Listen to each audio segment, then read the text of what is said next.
The drama surrounding Game 1 between the Indiana Fever and the Atlanta Dream wasn't just about basketball.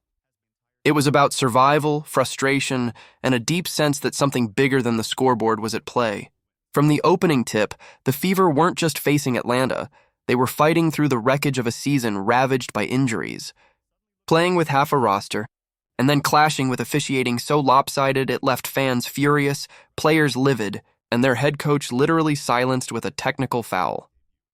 Imagine stepping onto the biggest stage of the year already handicapped before the game even starts. That's what Indiana dealt with. Caitlin Clark's season-ending groin injury left a crater in their offense. Khloe Bibby was sidelined with a bad knee. Sophie Cunningham and Sydney Colson were both out with knee problems of their own. Arie MacDonald was benched by a foot injury. And then, just hours before tip-off, Deirra Dantas was pulled into concussion protocol. 6 players gone. 6 rotation pieces stripped away. Most teams don't even carry that many in their primary rotation, and yet the Fever had to walk into Atlanta without them. Still, they showed unity. Every single player traveled, all 16. Healthy or not, they filled that sideline, so much so that the bench couldn't even fit them. Some had to sit in a second row, like passengers waiting at the gate. It was a surreal sight. But it screamed one thing: this team wasn't going to fracture. If they were going to lose, they were going to lose together. And if they were going to fight, it was going to be side by side. And for a while, it looked like they were going to shock everyone. Kelsey Mitchell came out firing, drilling shots and forcing Atlanta onto the back foot. Aaliyah Boston was her usual force in the paint, controlling the glass and clogging the lane. The Fever exploded to a 15-6 lead, sending a clear message: even short-handed, they were not going to roll over. But that's when the tone of the night shifted, not from Atlanta, but from the referees. The whistles began piling up, and they didn't make sense. Ryan Howard tripped, and somehow it was a foul on Indiana. Lexi Hull played textbook defense, no contact at all, but she was tagged with a foul so blatant that Coach Stephanie White had to challenge it in the first quarter. She won, of course, because the replay showed exactly what the fans saw: nothing. But in burning that challenge, she had to waste a weapon no coach wants to use that early. Then it happened again. Another phantom foul, another challenge, another win. 2 successful challenges by the second quarter. That wasn't strategy. It was survival against officiating that was threatening to bury her team. Meanwhile, the physicality from Atlanta went unchecked. Boston got elbowed in the face by Brittany Griner. No call. Brianna Turner got shoved. Play on. Every time Indiana tried to body up, the whistle blew. Every time Atlanta muscled through, silence. The imbalance was so glaring that Stephanie White eventually snapped. After another no call on a clear foul, she erupted. The refs gave her a technical, punishing her for saying what every Indiana fan at home was screaming at their TV.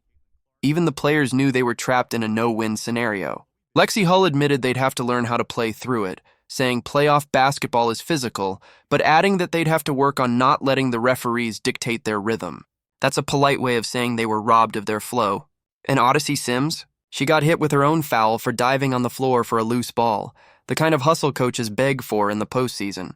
Instead of energizing the Fever, it deflated them. But the resilience of this team is what makes their story so dramatic.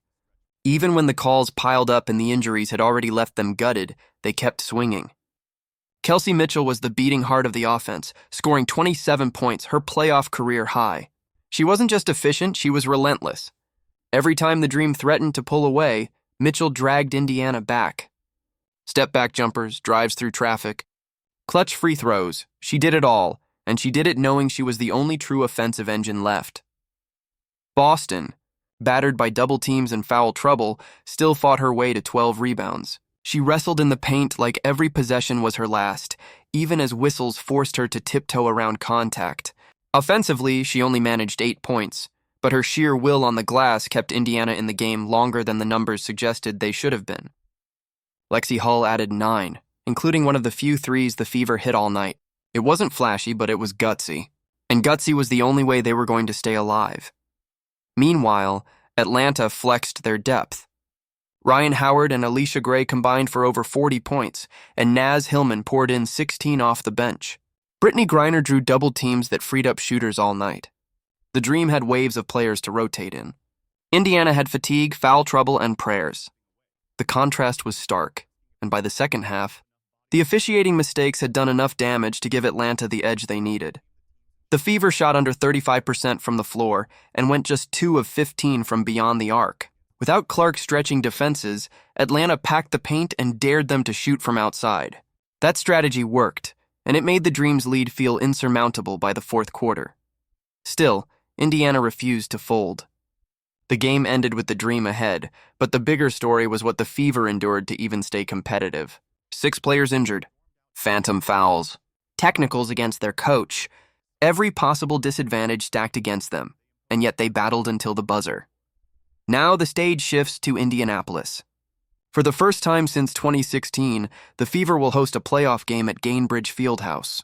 Nearly a decade of waiting, and now the arena will finally roar with postseason energy again. But the stakes are clear. It's win or go home. The same 6 players will still be sidelined. And Atlanta knows exactly how to exploit their lack of spacing and depth. The Fever's hope? Their crowd. That building is going to shake.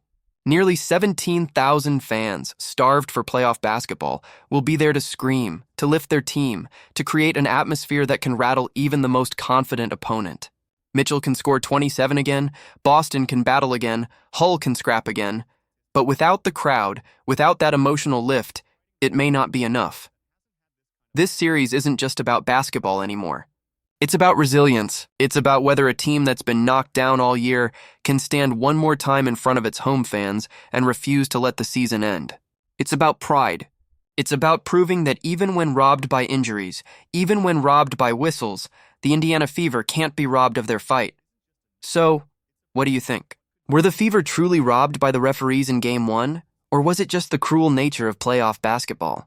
Can Kelsey Mitchell and Aaliyah Boston carry this team one more time in front of their fans, or is Atlanta's depth simply too much? Drop your thoughts in the comments, hit like if you believe Indiana still has a chance, and don't forget to subscribe so you don't miss the next chapter of this playoff story.